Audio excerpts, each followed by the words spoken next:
We are going to put together the largest peaceful protest in the history of this nation. How big? 100,000 people. Is he for real? A massive 2-day demonstration with enough power to shut down the White House and Capitol Hill, made up of angelic troublemakers such as yourselves, with ideas so bold, so inspiring, the execution will demand all groups draw tightly together and become one. So, talk, shout, take command. Coleman, it's usually like you'll have these years where it's like Black Blues, or it's Ma Rainey's Black Bottom, or Bill Street, Selma. But this year, it's Sing Sing, it's Color Purple, it's this great movie Rustin, and it's the Teenage Kraken and Transformers. Like, was this by design that you was just gonna attack this year?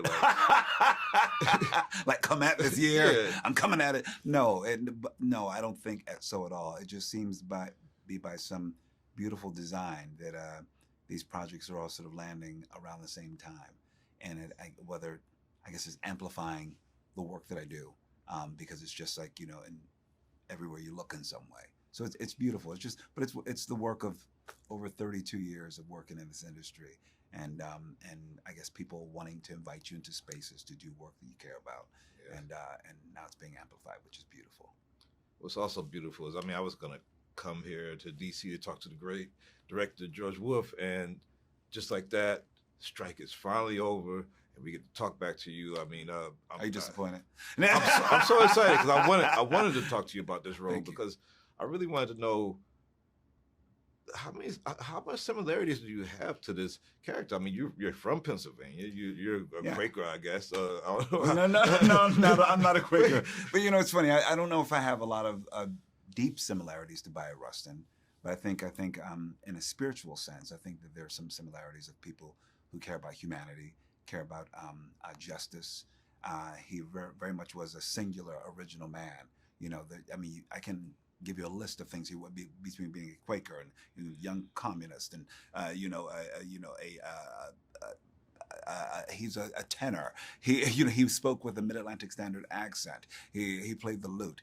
He was such a formidable, interesting, messy person in a beautiful way, in a good mess, because I think that he was just human, but also he was openly gay at a time when I think that was many optics of who he was as a person wasn't invited into the general struggle for civil rights, but he was very active, and he was the architect of the March on Washington, and such a friend and influence to Dr. King. I'm somebody who's just like who's very much in service with what I do as an artist, and so I know that there's a deep similarity in that way. Each of us are taught in ways both cunning and cruel that we are inadequate, incomplete. And the easiest way to combat that feeling of not being enough is to find someone we consider less than. Less than because they are poorer than us, or because they are darker than us, or because they desire someone our churches and our laws say they should not desire. When we tell ourselves such lies, start to live and believe such lies, we do the work of our oppressors by oppressing ourselves. Strom Thurmond and Hoover don't give a shit about me. What they really want to destroy is all of us coming together and demanding this country change. Are they expecting my resignation? Some are, yes. Then they're going to have to fire me, because I will not resign. On the day that I was born black, I was also born a homosexual. They either believe in freedom and justice for all, or they do not. And I know he may have been lost to a lot of us in history if Barack didn't give that Medal of Freedom, and now we have Higher Ground sitting here producing this. Like, how? We'll hold for a second. Hold the time, please. Cool. I'm gonna just start that question over. Yes, please.